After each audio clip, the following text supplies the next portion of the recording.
नमस्कार दोस्तों, target with PS Parihar channel में आपका स्वागत है। आइए शुरू करते हैं और देख लेते हैं कि दैनिक रोजगार समाचार के इस वीडियो में विद्यार्थी जीवन से संबंधित कौन कौन सी सूचनाएं हैं।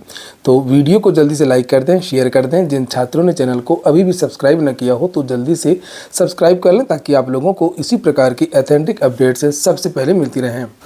चलिए शुरू करते हैं और बात करते हैं सबसे पहले जूनियर एडेड शिक्षक भर्ती की। 300 पद घटने के आसार हैं। वैसे भी बहुत कम पद थे और उसमें भी 300 पद कम। शिक्षक भर्तियों में अक्सर ऐसा होता है, जितने पदों पर विज्ञापन निकलता है उतने पदों पर भर्ती नहीं होती है। मैं ये चीज़ आपसे 50 बार कह चुका हूँ। वो पद क्या होता है कि जो संविदा पर पढ़ाते रहते हैं, एडहॉक पर पढ़ाते रहते हैं, तदर्थ पर पढ़ाते रहते हैं, उनके द्वारा भर दिए जाते हैं या मृतक का आश्रित या कुछ अन्य कारणों की वजह से भर्ती किए जाते हैं। और ये होता केवल और केवल सहायता प्राप्त विद्यालयों में होता है और सरकारी में नहीं होता। जीआईसी वगैरह में ऐसा नहीं होता है। ये केवल होगा टीजीटी पीजीटी में, एडेड जूनियर भर्ती में। यहाँ पर देख लीजिए, जो अभी जिसके बारे में विज्ञप्ति जारी हुई उसकी बात हो रही है।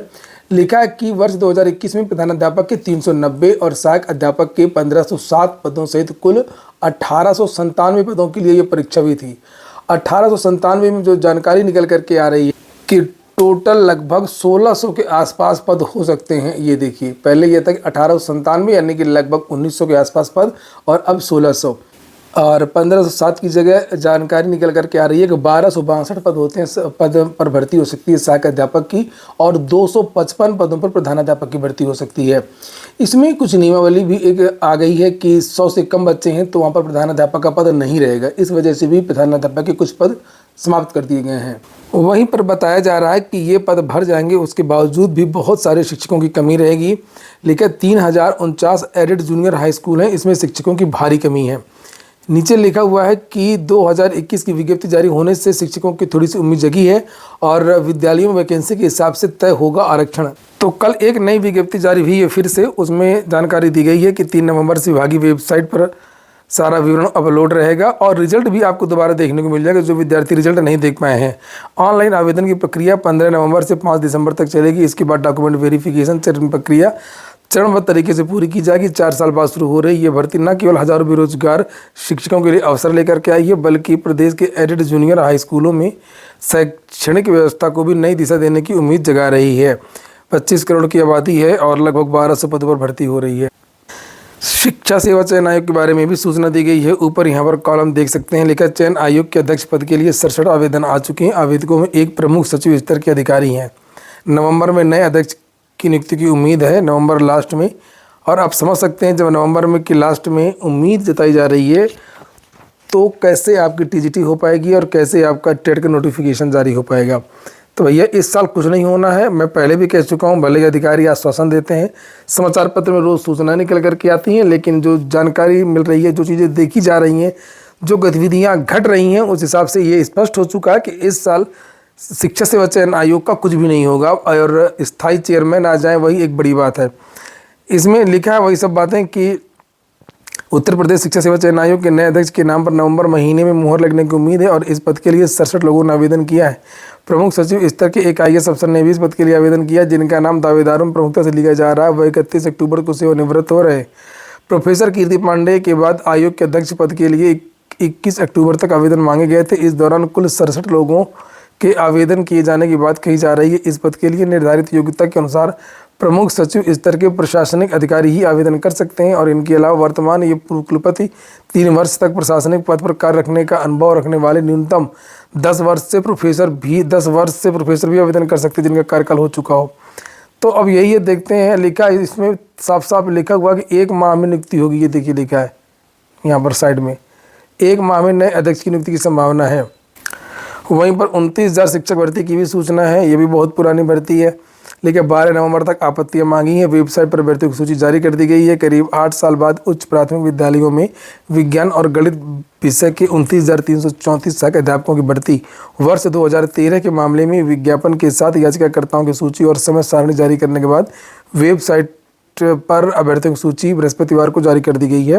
12 नवंबर तक आपत्तियां मांगी गई हैं। भर्ती के तहत 1700 से अधिक रिक्त पदों पर चयन होना है और 29,000 का ये पूरा का पूरा जो कार्यक्रम हो जारी कर दिया गया है। ये देख सकते हैं आप लोग, ये पूरी कब क्या होगा, कब कार्यभार ग्रहण करना है, कब क्या चीज़ें हैं। ये देखिए 30 दिसंबर को आज एकता दिवस है। आज 31 अक्टूबर सरदार वल्लभ भाई पटेल की 150वीं जयंती है और उनको नमन है। अगली सूचना है इलाहाबाद हाईकोर्ट से आने वाली भर्ती की। इलाहाबाद हाईकोर्ट से जो ARO की वैकेंसी आनी है वो बम्पर पद पर वैकेंसी हो सकती है और इसको बारे में आपने देखा होगा कि 29 तारीख के समाचार पत्रों के माध्यम से जानकारी दी गई थी कि लगभग 274 नए पद सृजित किए गए हैं और जिसमें ARO के सबसे ज़्यादा 149 पद सृजित हुए और शायद यही एक कारण था, दो कारण थे। एक तो प्रमोशन हाईकोर्ट में होना था बहुत सारे और दूसरा ये जो नए पद थे इनमें इनको भी जोड़ना था जो पुरानी वैकेंसी है। तो यहाँ पर देख सकते हैं ये 149 पद ARO के हैं और ARO के भी लगभग 60 पद हैं। ये हैं कुछ और भी पद हैं, इससे ज़्यादा मतलब नहीं, प्रमोशन के हैं 149 और 60। और ये बताने का उद्देश्य ये कि आप थोड़ा सा मोटिवेट हो सकें और ज़्यादा निराश ना रहें। ये भर्ती भी आएगी। इलाहाबाद हाईकोर्ट की जो ऑफिशियल वेबसाइट है वहाँ पर आप देखेंगे वैकेंसी वाला सेक्शन, तो उसमें आपको रिक्त पद दिखाई देंगे। तो ये जुलाई का है, ये जो मैं आपको दिखा रहा हूँ 1 जुलाई इसकी डेट पड़ी हुई है। ये देखिए 1 जुलाई 2000। तो जुलाई में ही कितने पद रिक्त हैं ARO के, ये देखिए नीचे यहाँ पर लिखा है ARO के पद रिक्त हैं 529 और ARO के रिक्त पद हैं 102। अब 529 में आप 149 जो नए पद सृजित हुए हैं उनको भी जोड़ दें आप, तो ये होते हैं 668 पद, 78 पद। ये केवल ARO के हैं। और ARO को देखेंगे तो 102 पद तो पहले से रिक्त थे और 60 पद अभी नए सृजित किए गए 2 दिन पहले, तो 162 पद ये हो गए। किसके हो गए? ARO की। अब इनको दोनों को जोड़ दीजिए, आने वाली जो नई भर्ती जो सीधी भर्ती आती है तो इसमें आपके टोटल पद हो जाते हैं 830। 830 पद रिक्त हैं इस समय आज की डेट में। अब ये देखने वाली बात होगी कि हाई कोर्ट कितने पदों पर भर्ती निकालता है। जो जानकारी निकल करके आ रही है कि सारी चीज़ें क्लियर हो चुकी हैं। नवंबर लास्ट या दिसंबर के महीने में ARO की एक बड़ी भर्ती, काफ़ी बड़ी भर्ती, भले ही 830 पे ना निकालें ये लोग, चूँकि पूरे पदों पर नहीं निकालते हैं, कुछ पद रोक लेते हैं। और ख़ास तौर में ARO में तो कुछ पद प्रमोशन से भरे जाते हैं ARO की, तो भी एक बड़ी वैकेंसी निश्चित तौर पर आपको देखने को मिलेगी। तो आप लोग इसके लिए भी तैयार रहें। चलिए थोड़ा सा देख लेते हैं उत्तर प्रदेश लोक सेवा आयोग को, और उसने एक कार्यक्रम जारी किया साक्षात्कार का कुछ भर्तियों का। उत्तर प्रदेश आयुष विभाग की भर्तियां हैं, यूनानी, होम्योपैथी आदि की। तो इसका जो विस्तृत विवरण है तो वो तो वेबसाइट पर मिलेगा। इन्होंने संक्षिप्त विज्ञप्ति जारी किया है कि इनका जो साक्षात्कार इन विद्यार्थियों का 10 नवंबर से लेकर के 11 नवंबर तक है। आरक्षण को लेकर के बहुत विवाद होता है भर्तियों में, और फिर से विवाद हो गया है। APO की वैकेंसी जो आई थी, APO की जो अभी वैकेंसी आई थी उसमें सुनवाई तो चली रही है। और एक बड़ा मैटर ये है कि जनरल के लिए जो 40% आरक्षण रहता है, अब पहले 50% था तो 10% EWS को चला गया है, तो 40% आरक्षण होता है। तो उसमें जनरल के विद्यार्थियों का ये कहना है कि APO भर्ती में अनारक्षित सीटें केवल 14.83% हैं। यहाँ पर देख सकते हैं। और विज्ञापन में जो कुल रिक्तियाँ थी 182 में अनुसूचित जाति SC को दे दिया है 67, OBC को दे दिया 61, अनुसूचित जाति के लिए 9, EWS के लिए 18 और टोटल बाकी जो जनरल की सीटें हैं वो बची हैं 27। तो ये कैसे हो रहा है कि 27 सीटें जनरल की हैं और 67 मतलब SC की ज़्यादा है और OBC की ज़्यादा है। तो यही मामला कोर्ट में गया। ये अक्सर होता भी रहता है, कभी जनरल की ज़्यादा, कभी जनरल की कम, कभी OBC की ज़्यादा।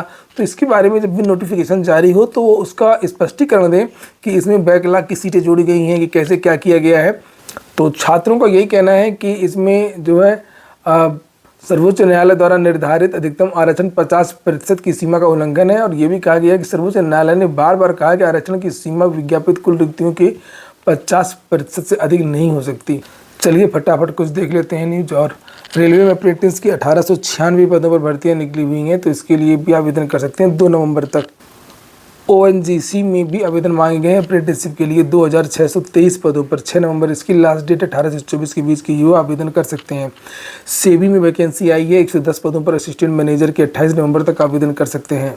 डॉक्टर राम मनोहर लोहिया जो अस्पताल है, हॉस्पिटल, यहाँ पर वैकेंसी आई है 422 पदों पर। नर्सिंग ऑफिसर और विभिन्न प्रकार के पद हैं। 15 दिसंबर इसकी लास्ट डेट है। BSc नर्सिंग डिप्लोमा अन्य निर्धारित पात्रताएं हैं, तो आप लोग यहाँ पर आवेदन कर सकते हैं। एक और सूचना है LT ग्रेड शिक्षक भर्ती में कंप्यूटर विषय में कुल आवेदन, कल मैंने गणित का बताया था और ये है कंप्यूटर साइंस का। तो कंप्यूटर साइंस में पुरुष की जो सीट थी वो 601 थी, महिला की 455 सीट थी। आवेदन यहाँ पर देख सकते हैं। टोटल जो आवेदन है वो 70,000 हुए हैं। 51,889 पुरुष छात्रों ने आवेदन किए हैं, छात्राओं ने किए हैं 18,607। ये टोटल आंकड़ा है। लेकिन अभी इनकी एग्ज़ाम डेट नहीं आई है। आपको पता ही होगा कि मामला कोर्ट में है बीएड आदि को लेकर के। शिक्षा मित्रों का मानदेय एक बार फिर से फंस गया है। जो कमेटी बनाई गई थी उसने कहा था ये उसके अधिकार क्षेत्र में नहीं आता, इस पर शासन ही तय करे, और इनका वेतन पहले भी कई बार बढ़ चुका है। लिखा है शिक्षा मित्रों के मानदेय वृद्धि पर फैसला अब सरकार के हाथ में है।